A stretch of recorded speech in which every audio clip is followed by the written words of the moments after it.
1227 में Genghis Khan की मृत्यु होती है और आप देखेंगे कि 1206 में जब वो गद्दी में आया से 27-21 वर्ष तक वो लगातार युद्ध करते रहा। युद्ध और लगातार युद्ध।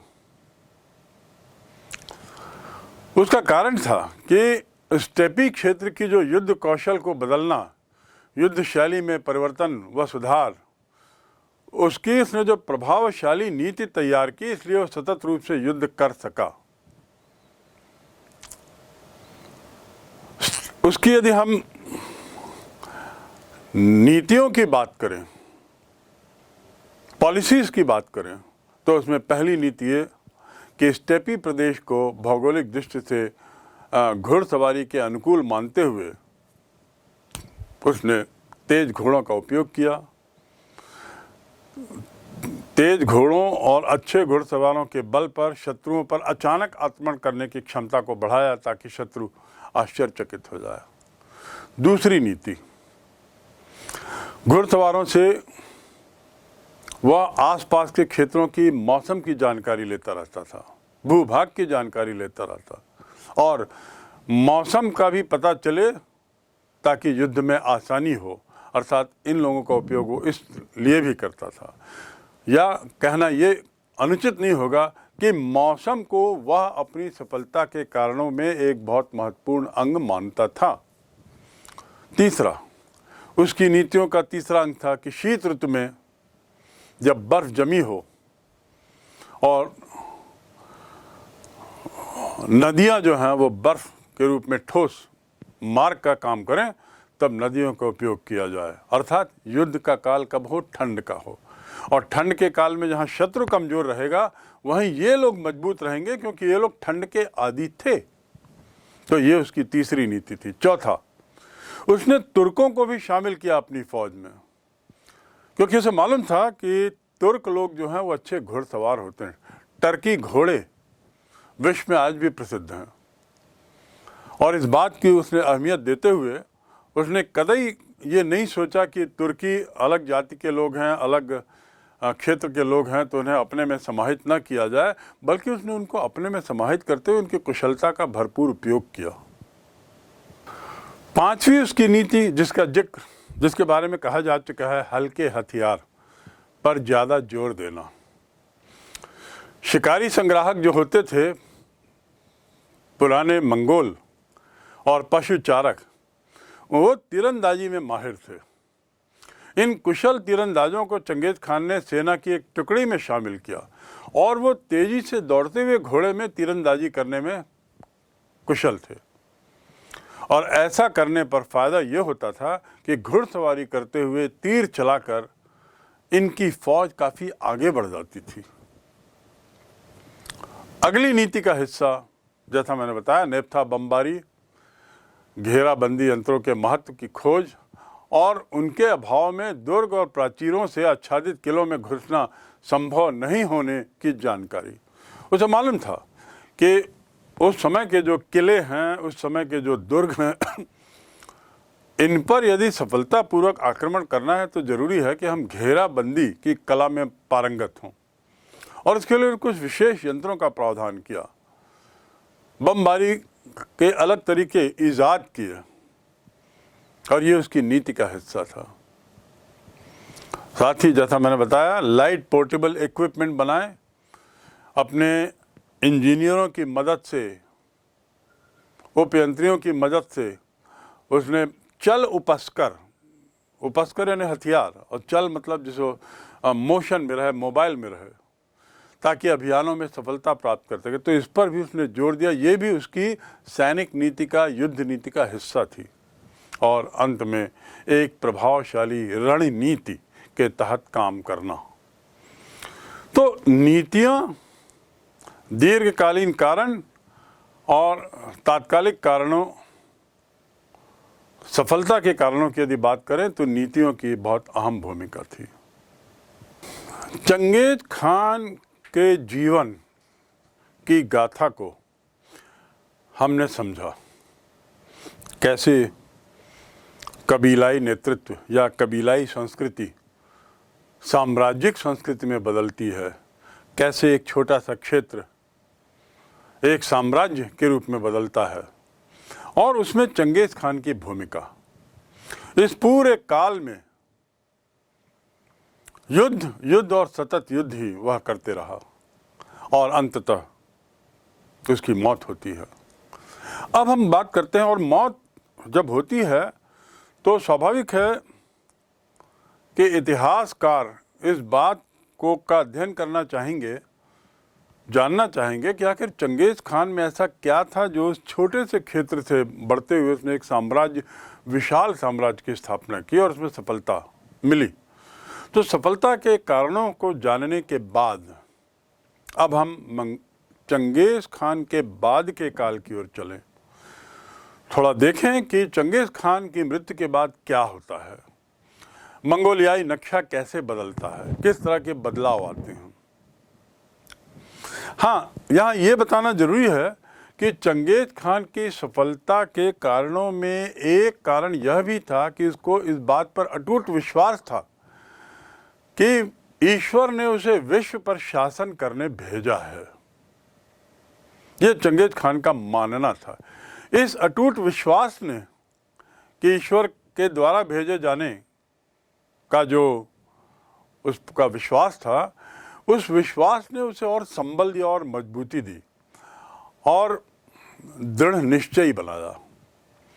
वो जीवन भर मंगोलों पर आधिपत्य और साम्राज्य विस्तार में लगा रहा।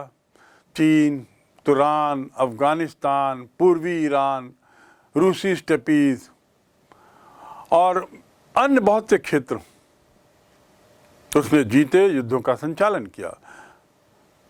उसकी मौत होती है तो उसके बाद उसके वंशज भी यही नीति का अनुसरण करते हुए और साम्राज्य का विस्तार करते हैं। चंगेज के स्वप्न को सत्य करने के लिए साम्राज्य का विस्तारीकरण का जो कार्य चंगेज खान ने शुरू किया था वह जारी रहता है। जैसा मैंने बताया कि चीन का जो तीसरा क्षेत्र था जिसे वह पूर्णतः विजय प्राप्त न करके वापस चला जाता है, उस पर विजयी पाई जाती है उसकी अनुपस्थिति में, उसकी गैर उपस्थिति में। चंगेज खान के बाद के कार्यकाल को हम दो भागों में बांट सकते हैं। पहला 1236 से 1242 अर्थात 6 वर्ष का काल, और दूसरा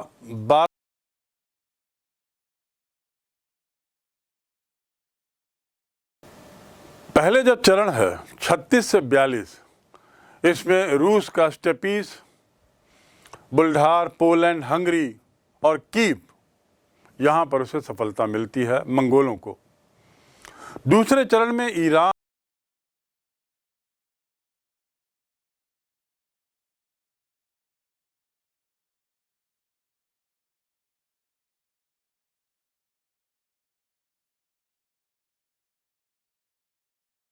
जाकर स्थिर होती हैं। अभी तक तो सतत रूप से क्षेत्र बढ़ रहा था, और जैसा मैंने आपको बताया पूर्व में कि चंगेज खान ने अपने पुत्रों को जब ये क्षेत्र दिए, बांटे 4 पुत्रों को, तो उसने सुनिश्चित किया कि उन क्षेत्रों की बाहरी सीमाओं का निर्धारण ऐसा हो कि वे सतत रूप से उसमें वृद्धि की गुंजाइश रहे, और उनके पुत्रों ने इस जिम्मेदारी को बखूबी निभाया भी और सफलता भी पाई। लेकिन अंततः 1300 आते आते सीमाएं स्थिर हो गई। ये सत्य है कि 1260 के दशक में पश्चिम के सैनिक अभियानों में कुछ कमियां थीं, लेकिन वियना, पश्चिमी यूरोप, मिस्र में मंगोलों ने अपना आधिपत्य बनाया। हंगरी के स्टेपीज क्षेत्र से थोड़ा उन्हें पीछे हटना पड़ा, और मिस्र से भी कुछ हद तक वो पराजित हुए, लेकिन तब तक साम्राज्य बहुत विशाल हो चुका था। अब मंगोलों के लिए यूरोप में अभियान महत्वपूर्ण नहीं था। जितने अभियान होने थे, जितनी विजयी पताका फहरानी थी, जितनी विशालता हासिल करनी थी, वो सब तो ले लिया, अर्जित कर लिया। कुछ पराजय भी झेली। अब परिणाम क्या होता है कि अब यूरोप की ओर बढ़ने का जो उनका अभियान था वो कुछ थम सा गया, उतना महत्वपूर्ण नहीं रहा। ये अगले दौर की बात है। तो फिर महत्वपूर्ण क्या रहा? परिवार की आंतरिक राजनीति में होने वाली उथल पुथल। एक समय आया जब चंगेज खान के आने वाले वंश के लोगों के बीच में ही खींचतानी मचती है और सारा ध्यान यूरोप से हटकर अब वंश की आंतरिक राजनीति में सिमट जाता है। चंगेज खान के जो 4 पुत्र थे उनमें से जोची और ओगदेई एकजुट हो जाते हैं और महान खान के साम्राज्य पर नियंत्रण करने की मंशा बना लेते हैं। ये 2 पुत्र मिलकर, एक पुत्र जिसका नाम तोलुयुद्ध था, उसके उत्तराधिकारियों ने जोची और ओगदेई के बेटों को कमज़ोर कर दिया और इस प्रकार गद्दी के वारिस को लेकर काफ़ी खींचतान होने लगती है, जिसका परिणाम मंगोलिया साम्राज्य की मजबूती पर पड़ता ही है। वंश के अंदर वर्चस्व की लड़ाई में जहां 2 भाई एक तरफ होते हैं, दूसरे भाई को कमज़ोर करने का प्रयास होता है, उसी दौरान चंगेज़ खान का जो छोटा बेटा था जिसका नाम तुलोई था, उसका पुत्र गद्दी पर बैठता है और 1250 के दशक में ईरान पर आक्रमण कर अपना अभियान प्रारंभ करता है। मोंगे जो था वो भी उसी के आदर्शों पर चलते हुए पृथ्वी का केवल एक अधिपति चंगेज खान स्वर्णपुत्र जब शाश्वत स्वर्ग की शक्ति से संपूर्ण विश्व आदि को विजय प्राप्त करेगा तो स्पष्ट होगा कि हम क्या करने जा रहे हैं, ऐसा बयान देता है। आप समझ सकते हैं कि इस आंतरिक ऊहापोह उठापटक के बावजूद इसके सभी पुत्रों की मंशा थी कि चंगेज खान की कल्पना को साकार किया जाए। कौन सी कल्पना? विश्व विजय की कल्पना। ईश्वर के द्वारा भेजे जाने की जो उसकी जो चंगेज खान की जो बात थी, उस पर एक तरीके से सुनिश्चित करना विश्व विजय पाकर। 1260 में जब तुलोई के वंशज चीन में शांति बढ़ा रहे थे, तब सैन्य टुकड़ियाँ साम्राज्य के अन्य क्षेत्रों में भेजी जाती हैं, लड़ाइयाँ होती हैं आदि आदि। इसी समय मिस्र की सेना से सामना होता है, मंगोल पराजित होते हैं।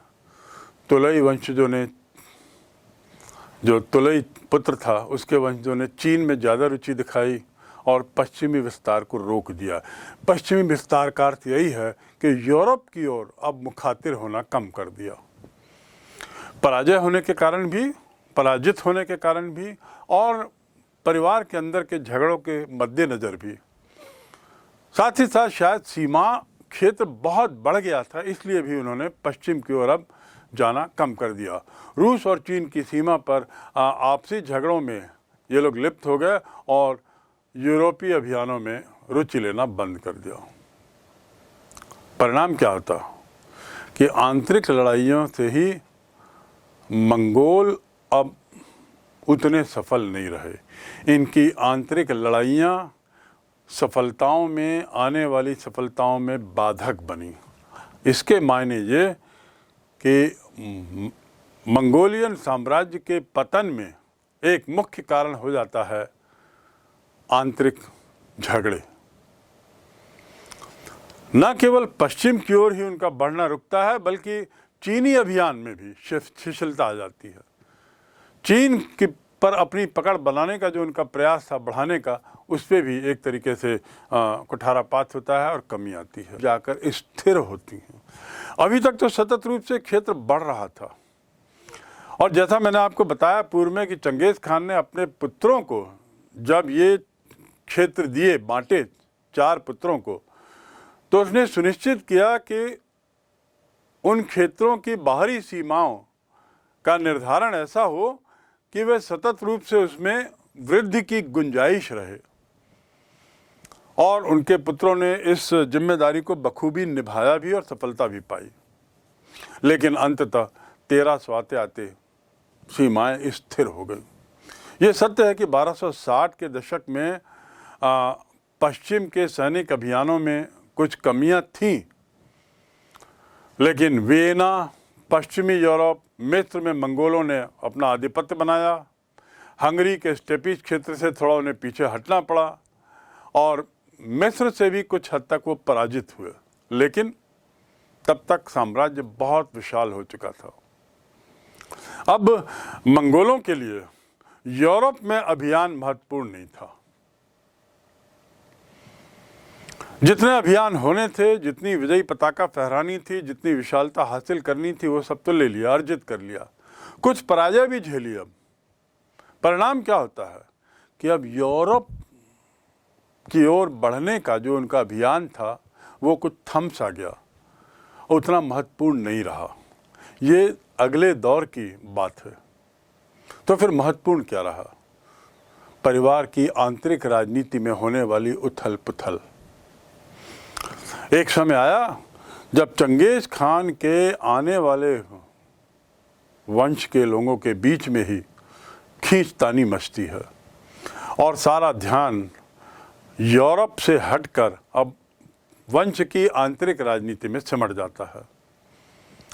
चंगेज खान के जो 4 पुत्र थे, उनमें से जोची और ओगदेई एकजुट हो जाते हैं और महान खान के साम्राज्य पर नियंत्रण करने की मंशा बना लेते हैं। ये 2 पुत्र मिलकर, एक पुत्र जिसका नाम तोलुयुत था, उसके उत्तराधिकारियों ने जोची और ओगदेई के बेटों को कमज़ोर कर दिया और इस प्रकार गद्दी के वारिस को लेकर काफ़ी खींचतान होने लगती है, जिसका परिणाम मंगोलिया साम्राज्य की मजबूती पर पड़ता ही है। वंश के अंदर वर्चस्व की लड़ाई में जहां 2 भाई एक तरफ होते हैं, दूसरे भाई को कमज़ोर करने का प्रयास होता है, उसी दौरान चंगेज खान का जो छोटा बेटा था, जिसका नाम तुलोई था, उसका पुत्र गद्दी पर बैठता है और 1250 के दशक में ईरान पर आक्रमण कर अपना अभियान प्रारंभ करता है। मोंके जो था वो भी उसी के आदर्शों पर चलते हुए पृथ्वी का केवल एक अधिपति चंगेज खान स्वर्णपुत्र जब शाश्वत स्वर्ग की शक्ति से संपूर्ण विश्व आदि को विजय प्राप्त करेगा तो ये स्पष्ट होगा कि हम क्या करने जा रहे हैं, ऐसा बयान देता है। आप समझ सकते हैं कि इस आंतरिक ऊहापोह उठापटक के बावजूद इसके सभी पुत्रों की मंशा थी कि चंगेज खान की कल्पना को साकार किया जाए। कौन सी कल्पना? विश्व विजय की कल्पना। ईश्वर के द्वारा भेजे जाने की जो उसकी जो चंगेज खान की जो बात थी, उस पर एक तरीके से सुनिश्चित करना विश्व विजय पाकर। 1260 में जब तुलोई के वंशज चीन में शांति बढ़ा रहे थे, तब सैन्य टुकड़ियाँ साम्राज्य के अन्य क्षेत्रों में भेजी जाती हैं, लड़ाइयाँ होती हैं आदि आदि। इसी समय मिस्र की सेना से सामना होता है, मंगोल पराजित होते हैं। तुलई वंशजों ने, जो तुलई पुत्र था, उसके वंशजों ने चीन में ज़्यादा रुचि दिखाई और पश्चिमी विस्तार को रोक दिया। पश्चिमी विस्तार का अर्थ यही है कि यूरोप की ओर अब मुखातिर होना कम कर दिया।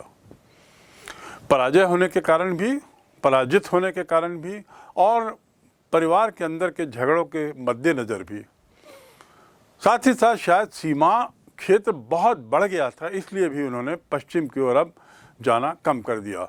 रूस और चीन की सीमा पर आपसी झगड़ों में ये लोग लिप्त हो गए और यूरोपीय अभियानों में रुचि लेना बंद कर दिया। परिणाम क्या होता कि आंतरिक लड़ाइयों से ही मंगोल अब उतने सफल नहीं रहे। इनकी आंतरिक लड़ाइयाँ सफलताओं में, आने वाली सफलताओं में बाधक बनी।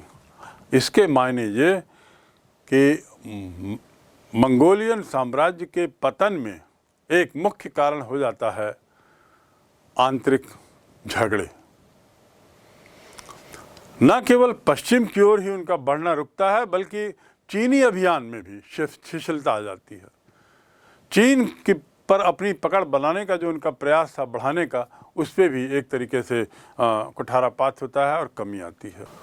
निष्कर्ष ये कि चंगेज़ खान के बाद यद्यपि उनके वंशजों में प्रयास होता है कि साम्राज्य का विस्तार किया जाए, पर आंतरिक समस्याओं के कारण उन्हें उतनी सफलता नहीं मिल पाती, अपेक्षित सफलता जितनी कि वो उम्मीद कर रहे थे, और पश्चिम की ओर बढ़ने का प्रयास रुक जाता है। चीन पर अपनी पकड़ में कमजोरी आती है, तो इस तरह के बदलाव हम देखते हैं। अब हम आते हैं उनके संगठन की ओर थोड़ा। सामाजिक, सैनिक और राजनीतिक संगठन का ढांचा कैसा था, इसके बारे में पहले बताया जा चुका है, लेकिन अब यहाँ पर एक निष्कर्ष के रूप में थोड़ा सा इसको हम और समझने की कोशिश करें कि मंगोल प्रारंभ में, जैसा मैंने बताया था, अन्य यायावरों की तरह ही शिकारी संग्राहक थे, पशुचारक थे, सभी लोग हथियारबंद होते थे और सेना में भी रहते थे। चंगेज़ खान जो स्वयं कुशल विजेता था, वो संगठन करता तो था ही, जैसा हमने जाना, और वो जानता था कि मंगोलों को यदि सफल विजेता बनाना है तो नवीन सामाजिक संगठन और सैनिक इकाइयों में उन्हें बदलना पड़ेगा। और यही नवीन सामाजिक संगठन से तात्पर्य है कबीलाई संस्कृति में बदलाव लाना, सैनिक इकाइयों में बदलाव लाना, जो उसने दशमलव पद्धति के जरिए लाया, जो उसने कबीलाई नेतृत्व में कमज़ोर करके लाया, आदि आदि। कई जनजातियों का एकीकरण और सफल अभियानों के फलस्वरूप चंगेज़ खान की सेना में एक नए सदस्य आते हैं, नए सैनिक सदस्य आते हैं, और इस प्रकार नवीन सेना सामने आती है। उसकी जो विशाल सेना थी वो जातीय संगठन बन गई थी। इसमें उइगर समाज के लोग थे जो कि तुर्की मूल के सम्मिलित हुए थे। उसकी सेना में उसके पुराने शत्रु कैराइट के लोग भी थे, और इस प्रकार हम पाते हैं कि सभी कबीलाई लोग और विदेश से जो यहाँ आकर शरण लिए हुए लोग थे, वे भी इसकी फौज में शामिल थे। तो एक विशाल जातीय संगठन के रूप में हम उनकी सामाजिक संरचना को देख सकते हैं, सैनिक संरचना को देख सकते हैं। जनजातियों का प्रभाव कम हो, कबीलाई संस्कृति का प्रभाव कम हो, कबीलाई नेतृत्व के प्रति झुकाव कम हो, इसके लिए उसने जनजातियों और उसके समूहों की पहचान को भी खत्म करने का सतत प्रयास किया। सेना का संगठन, जैसा मैंने बताया, उसने दशमलव पद्धति पर करके ये सुनिश्चित किया कि विभिन्न जाति के लोग उन 10 सैनिकों में शामिल हों जो एक यूनिट कहलाती थी, विभिन्न जाति के लोग उन 100 सैनिकों में शामिल हों जो एक यूनिट कहलाता था। कुल, कबीला, सैनिक दशमलव पद्धति में सब बांटे गए, और इस व्यवस्था में सेना को 10, 100, 1000 और 10,000 की इकाइयों में बांट दिया, जातिगत आधार पर नहीं। इन टुकड़ियों का नेतृत्व भी अलग अलग जाति के लोगों को दिया गया। दूसरे शब्दों में, जाति कोई मुद्दा ही नहीं रहा किसी को नेतृत्व देने का, किसी टुकड़ी का, बल्कि सैन्य कौशल को मुख्य मुद्दा मानते हुए, मुख्य आधार मानते हुए नेतृत्व की जिम्मेदारी चंगेज़ खान के काल में फौजियों को दी जाती थी। कुल और कबीले के सदस्यों का संगठन एक में ही था, तो चाहे कुल की बात करें या कबीले की बात करें या सैन्य फौज की बात करें, सब एकजुट दिखाई दे रहे थे। और इसीलिए हम देखते हैं कि विद्रोह की जो संभावना थी वो पूर्व में जो थी वो अब कम हो गई। इसी तारतम्य में नवीन सेना इकाई के गठन का जो मैंने जिक्र किया है, वह पुरानी सैन्य पद्धति से हटकर था। सभी सदस्यों को तुमन का हिस्सा बनाया। आपको याद होगा तुमन क्या है? सबसे बड़ी सैनिक इकाई जिसमें 10,000 सैनिक होते थे, और सभी व्यक्तियों को अपने अधिकारियों को मानने के लिए विवश किया, अन्यथा दंड दिया जाता था। यहाँ तक कि वो उसकी अनुमति के बिना बाहर जा भी नहीं सकते थे, और ऐसा यदि होता था तो उन्हें कठोर दंड देता था। अधिकारियों की आज्ञा पालन, नियमों का उल्लंघन, ये एक कठोर अपराध माना जाता था और उस पर कड़ी सज़ा थी। तो आप देख सकते हैं कि कैसे सैन्य कल्चर में, सैन्य संस्कृति में भी किस प्रकार उसने कबीलाई परंपराओं से हटकर एक सख्त अनुशासन की प्रक्रिया लागू करने का प्रयास किया और यही उसकी सफलता का कारण बना। चंगेज खान ने स्टेपी इस क्षेत्र की जो पुरानी सामाजिक व्यवस्था थी उसमें भी सुधार किया, विभिन्न वंशों का एकीकरण किया और ये एकीकरण के लिए उसने जो सैन्य ढांचा अपनाया वह काफ़ी हद तक विद्रोहात्मक भावनाओं को कमज़ोर करने में सहायक हुई। ये वही काल है, यदि मैं आपको बताऊं तो भारत में भी सल्तनत काल में कुछ ऐसा ही नया प्रयोग हो रहा था, जब सैनिक सत्ता को मजबूत करने के लिए ये जो कबीलाई संस्कृतियां थीं उन्हें तोड़ा जा रहा था। सैनिकों का वर्गीकरण भी कुछ इस तरीके से हो रहा था जैसा कि हमने चंगेज खान के संदर्भ में जाना है। तो कमोबेश दोनों जगह की स्थितियां और उनका तुलनात्मक अध्ययन बड़ा रुचिकर होगा।